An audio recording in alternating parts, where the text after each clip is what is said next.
Hello there, my very good friends. On today's wrestling news, we've got a story about a bidding war between WWE and New Japan. I'll bring you the latest on AR Fox's AEW contract status. We have a change to AEW Full Gear with a match being pulled and moved to Dynamite. And William Regal wants Jon Moxley to recognise his incredible WWE moments. I'm Adam Wilborn. And I'm Andy Murray. This is the news. Alright, we're going to kick this thing off by talking about Jonah, who has been the subject of something of a bidding war between WWE and New Japan, it seems. He is, of course, the former Bronson Reed. He was released by the former regime of WWE last year, but he is very much a Triple H guy, having been the North American Championship during his previous run in NXT. Now he might be on his way back to WWE, but this summer he's been pretty successful in New Japan. He was in the G1, he had a well-received tournament, big matches with Okada inside the tournament and out, emerging, getting over, potentially becoming something of a breakout star.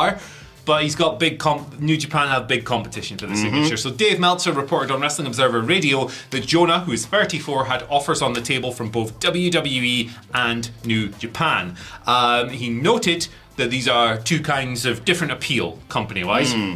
WWE obviously will be able to offer him a lot more money. Dave said on Observer Radio that the bottom number for a main roster person these days is $250,000 a year. It's not a bad little salary, of course. New Japan, meanwhile, where he has emerged as something of this breakout star, he's likelier to get a stronger push there. Yes. So, while you'd think he would do better in WWE under Triple H, certainly, better booker than Vince McMahon than he would have a year ago, it's an interesting conversation. Fightful Select corroborated this, saying that a source within the company confirmed that they had made overtures to Jonah, who now has a choice to make, but that same source didn't comment on, or they didn't know, they have no information on whether or not he would definitely be returning. So there you go, bidding war kind of thing here. Good for him. It's a good position for him to be in. That's exactly what I was about to say. Good for him. I'm not going to say, do you know what? Maybe all WWE's firings were a good idea, actually. But this has been one of the few cases of what a kind of blessing in disguise it was. I really liked Bronson Reed in NXT. I thought he had loads of potential. He's so unique, obviously, in just of his look and his in-ring style and what have you. And you could tell, Triple H liked him. When things changed, I just had a bad feeling about it all. But like you say, great to see him going over and doing decent stuff in New Japan. It's one of those, isn't it? Do you take the money and then say, what's the phrase people use? They do their money wrestling and their... Money in the art. Yeah, exactly. Yeah. There's the Finn Balor quote, I think. Yeah, exactly. It's one of those, isn't it? I'd like to see him back in WWE for purely selfish reasons, but it is really exciting to hear the fact that the New Japan have been able to showcase his talents. Yeah, I think these days as well, maybe the money and maybe the push argument, it's not as strong these days, is it? Because generally under Triple H, it's a lot better than it was under Vince. So you're far likelier to go there if you're a Bronson Reed and do well. Whereas, if it was the crazy old man He'd be did he have a lizard or a dinosaur or something? He'd literally be a wrestling dinosaur.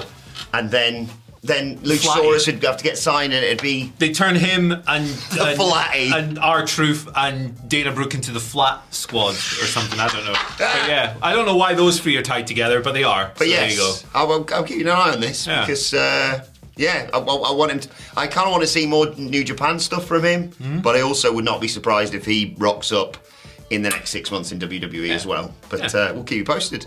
I like Jonah. I'd like to chat with him. Seems like a nice man, doesn't he? Yeah. I promise I won't do any accents whilst I interview him. That's good. I promise you always keep.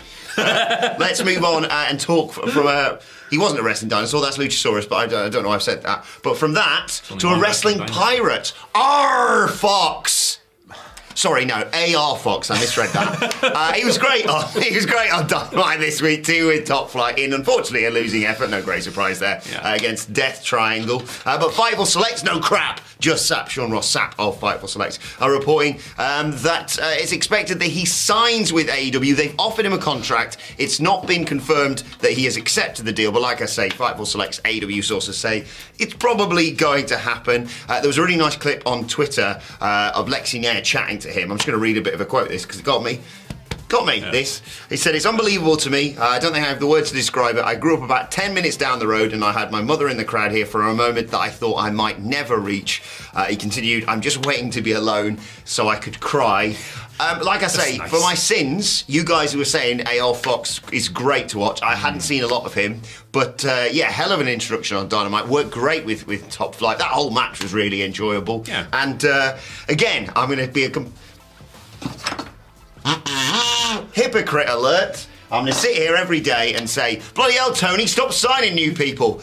Except for this one, because I like this one. Yeah, it's it's a complex conversation. AR Fox rules. He's an indie wrestling legend, and perhaps the reason that he has never reached that level of awareness is that he's never been in like a major massive company. You know, he was in Lucha Underground as Dante Fox, but Lucha Underground was very much a cult promotion, and he's primarily just been an indie dude, which is great for me because I like indie wrestling and I like seeing people doing freelance things with no constraints and everything. But equally nice is seeing someone who's been wrestling since 2007, who I feel like I've been watching for like 400 years.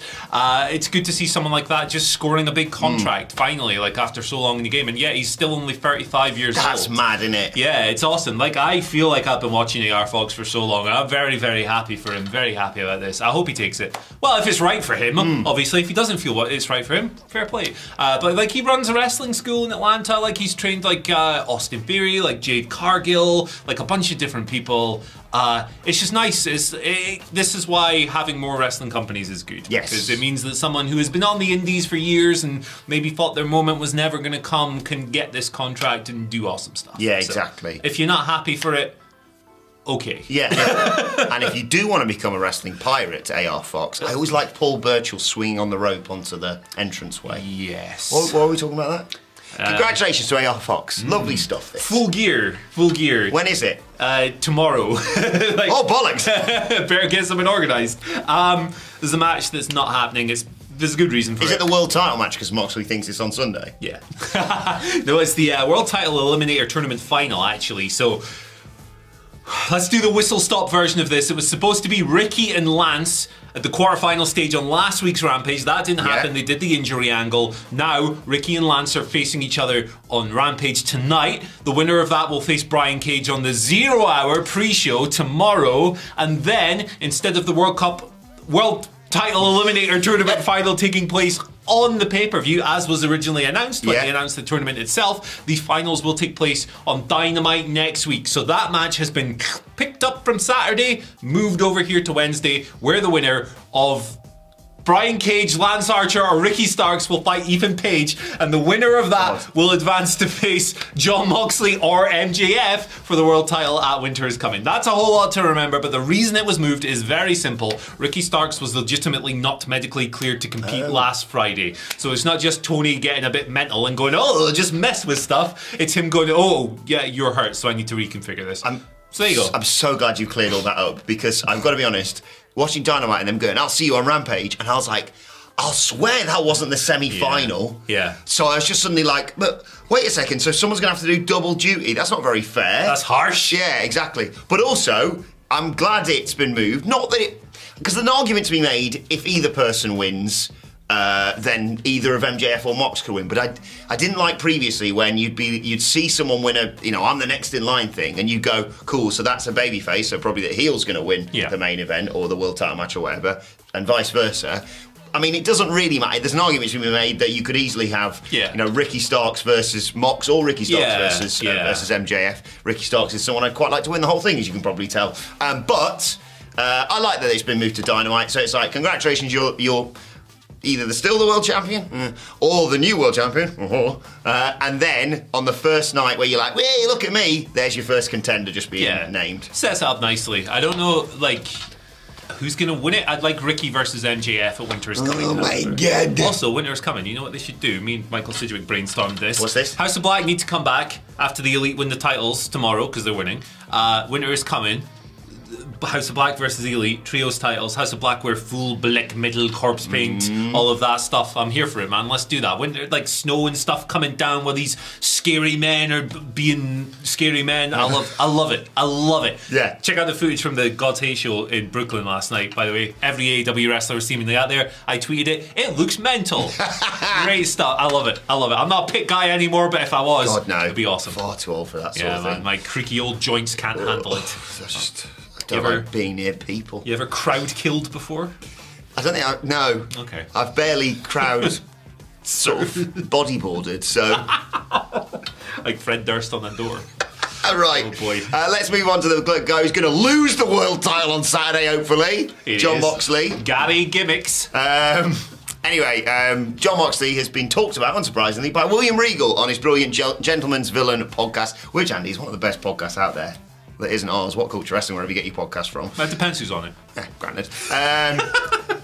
But Regal was talking about Moxley, and I'm going to just amalgamate all of his comments here. He said, I know he's somewhat anti-WWE at the moment, and he has been for a while. Yep. Folks, where's the lie? But he was so good at that stuff. He continued, I've personally found that when I do autograph signings, the things that people remember me for, and not all the wrestling I've done, is the entertainment I've done. So I hope he one day realises how good he is at that, and opens up a little bit more to the fact, and realises what incredible things he did in WWE. I get where he's coming from, but I also get, the final few months of Mox's time in WWE may sour you to all the good stuff you did previously. Yeah. I mean, I presume Regal isn't talking about things like Mitch the Potted Plant and, that time he jobbed to an exploding TV, or the time he assaulted guys with the hot dog cart and all that. Like, I assume he's talking about things like the world title win and, like, the Shield and, like, the good moments. Yeah. Because the bad moments were pretty bad. It's sort of a given for anyone who's around in WWE at that time. Like, you look at Roman Reigns now and you're like, oh my god. Yeah. And then you go, do you remember when he did loads of dog food stuff with Baron Corbin? It's like, don't think about that. Think about the We the Ones. Yeah, that's it, man. That's it. So there's definitely a balance to it. I think that, like, nobody, and I'm not saying that this is what Regal's doing because he obviously knows him personally. I would never say that. But, like, a lot of people will say, Jon Moxley needs to get over it. It's like, no, these things happen to him. Yeah. Like, why does he need to get over it? Like, no, if he thinks this thing was bad and he had to do it on TV, if he feels annoyed that he had to make jokes or make light of one of his real life friends' leukemia, he's kind of entitled to be upset about that and to hold on to that. Yeah, if you had a few slightly bad gimmicks, you go, all right, mate, well, it's not that bad. Yeah. But that for me was the straw that broke the camel's Exactly. back. So, like, I'm not one to, like, tell wrestlers, you can't be annoyed at this, because when it's happened to them. You can be annoyed at this, John. Here he goes. You're all right. All right, Elon Musk. So, yeah, like... Everyone's got to work hardcore today. They're listening up in the office. Yeah, was it you got to be very hardcore or resign? I'll resign. Sounds like a positive work culture. Yeah, Speaking of which, you owe me that $8, by the way. Respect to Regal. What do I owe you $8 for? The little on the old What Culture back end gimmick, little tick for you. Verified. Don't you worry. What? Oh, the blue tick. There you go. I got there eventually. Yeah, that took a while. Sorry, my brain is made of Swiss cheese and alligators. It's so good, by the way, seeing All Flatty's mates on I'm a Celebrity. Yeah. Really enjoying that. And the eel. Hopefully and the eel's brother. What's his name? The eel. Oh, yeah. Have they eaten Matt Hancock yet? No, not yet. Oh, that's disappointing. Still, though. Right. Still time. Questions. Dumb questions today, obviously. Oh, yeah, we still got that, haven't we? Friday. It might be the last Flat F Friday ever, man. Oh, yeah. Gators Daily, the great account, was tweeting last night saying, I don't know what's going to happen with this platform. And we don't know either. So what if this is... then? Move to... Mastodon. Okay, let's bring Vine back. Yeah, let's bring Vine back. Let's do it. I'm not very viney, so I don't know how I do on there, but we'll see. I want to be a cowboy, baby. Dan RN has been on and has asked a very pertinent question here, actually. Why are Scotland not represented in either the football or SmackDown World Cups? He's put a cry laugh emoji there. I can tell you why, Dan. I don't know about the SmackDown World Cup. Yeah, I was going to say. Maybe Drew was sick or whatever, blah, blah, blah. He's doing war game stuff. War game stuff. But the football one's actually very clear because we are the only virtuous nation in the world, because we are the only country brave enough to do the right thing and stand up for the bad things that have happened for this World Cup to take place. Scotland are actually boycotting it. That's the reason we're not there. There's no other reason whatsoever. We are making a moral stand against this tournament, and we are not there purely because we opted to withdraw ahead of our match with the Ukraine, which never happened. This is the thing. Ukraine, you decided to let Ukraine win because you're good guys like that. Yeah. So, but yeah, the SmackDown World Cup. I've no idea. Yeah. Because, Drew's busy and they can't think of anyone else. I don't know who to support this World Cup, man, because obviously I do. Scotland are boycotting it. Yeah, well, they're going home. Usually the potion is whoever England are playing, so USA, let's go. Japan, I like Japan. Yeah. Germany, because that gets it up the English, even though England usually win these days. I don't know who else, man. Let me know. Mexico. Mexico. My wife got got Ecuador in her World Cup draw. Ecuador. Let's go. We've got our draw today, so no accents. None. No. You can't do any. No. I'm not putting the video out if you do an accent. Anyway, questions.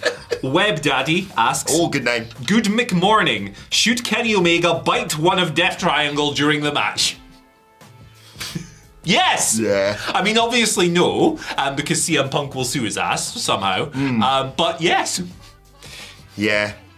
What are the odds on someone getting hit with a GTS in that match? Yeah, I think that's quite a good chance. Or somebody does like a... They're going to be little rascals. They're going to be doing something to be like, if you know. Yes, boys, we all know.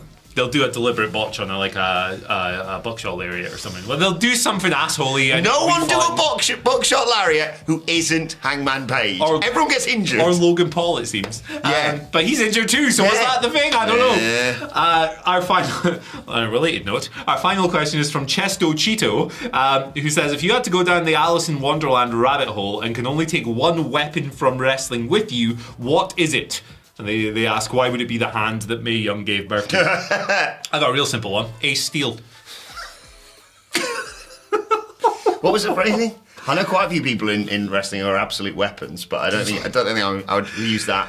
You're going down the rabbit hole, baby. Can I have the things that Kane used to electrocute Shane McMahon's testicles? The ball shredder. Yeah, I'll go with that one. That's yours. What's the worst you could do? Kendo stick. Kendo stick. Everyone's Rubbish. got a kendo stick these days. Yeah. They suck. I don't know what I'm going for. Maybe I would say the blow up doll, but the blow up doll's a hell of a worker, actually. Yeah. The hand's good because the hand can talk now. Of course, we saw it on the. Me and Nick Gage. Me and Nick Gage are going down with pizza cutters. Pizza cutter. Cheshire Cat, where you at? Is that from Alice in Wonderland? We're calling you out, Cheshire Cat. I think where you at is, if Nick Diaz was in Alice in Wonderland, maybe. What is it, 205? 215? 315? What's the rate? 619, I think it is. 619. I don't know. 316. Yeah. If you guys see the Cheshire Cat, tell him I called him a prick. Pizza cut his little cheesy There's another face. match booked for the show, the Flat F versus the Cheshire Cat from Alice in Wonderland. The Fly just taking the Cheshire Cat to pieces with a pizza cutter, man. It'd be a squash. It'd be a Tin horrible Man. squash. I heard what you said, Tin Man. I'll fight the Lion. He's got no heart, has he? He's a coward. Yeah. And actually a double team, handicap match, me versus the Lion and the Lion from The Lion, the Witch and the Wardrobe. Oh, hell yeah. Bring it. Rosie and Jim. They'll never be able to coexist, those two. What about Atreyu from the flying one? I can't. What's he from? It really is. I don't know what you're talking about, and it really makes me sad. What is that? Does he die in a swamp? Never-ending story. Who dies in a the swamp? Horse, yeah. Is it Atreyu? That's a band as well. It's like a screamo band. Is it? It's like an emo band. Yeah, never-ending story. That and Herbie Goes Bananas were like, I'd instantly start crying when I was young watching that. Oh no, poor Herbie. Brum, that time his wheel fell off. But Brum goes over. Brum versus Herbie. Brum's going over in the main event. What are we talking about? The Cheshire Cat getting cut. Right. And finally today, remember Dan Murphy sent us the pictures of the pizza last week? Or the week before. What a legend. Well, he sent us some burgers now. He was like, hey, look at this. There you go. He's got a buffalo chicken sandwich. He's got a crispy chicken sandwich. He's got a lot of nice food. That's great, that is. So, shout outs to Dan. Gold Crown Pizza, Dunmore, Pennsylvania, which we established is right next to Scranton, Pennsylvania, which is the home of our favourite TV show from the USA. Listen, this space is for rent. If you give us a deal on some nice fast food, especially when it looks like that, you hit us up. Pizza Hut, no, maybe not. Burger King, call me, or I'll cut you with my beans. Right, let's get this. But yes, and we'll be popping over to that can't be that far, is it? Scranton. Yeah. What? The Electric City. Yeah. Anyone got any fast food they want to send us vouchers, money off? It's nearly Christmas. The die's going out the window. We gotta get there, though. We can't. We probably can't go to the USA, but yeah. We'll pop over just for an afternoon. Do you reckon the Hamburglar watches these videos? Do you reckon we could say, yeah, guys, we're gonna have to go and do the news from this? So that's how many thousands of pounds to do one news video. Oh. but it would be worth it. Actually, Grimace. Unless someone's got a private plane. If anyone with a private plane's watching wants to fly us to Pennsylvania and back again for an afternoon, let's get in touch. That baller Ronald McDonald surely has one. Like, I'm going to go all that way. It's got a giant plane shaped like a French fry. That's what it is. Piloted by... I've already said Grimace. Who else is there? Hamburglar. There you go. It's good piloting. He has to take the mask off though because it obscures his vision. Frankfurter. Big Frank. Big Frankie. It's famous McDonald's character. It's good to be back, especially on a Friday. Well. I've missed this. Let us know your thoughts on everything in the comment 25-minute video, baby. Let us know your thoughts in the comment section. Like, share, subscribe. Subscribe. How long are we doing? 22 minutes, mate. Okay, that'll do. A load of bollocks at the front.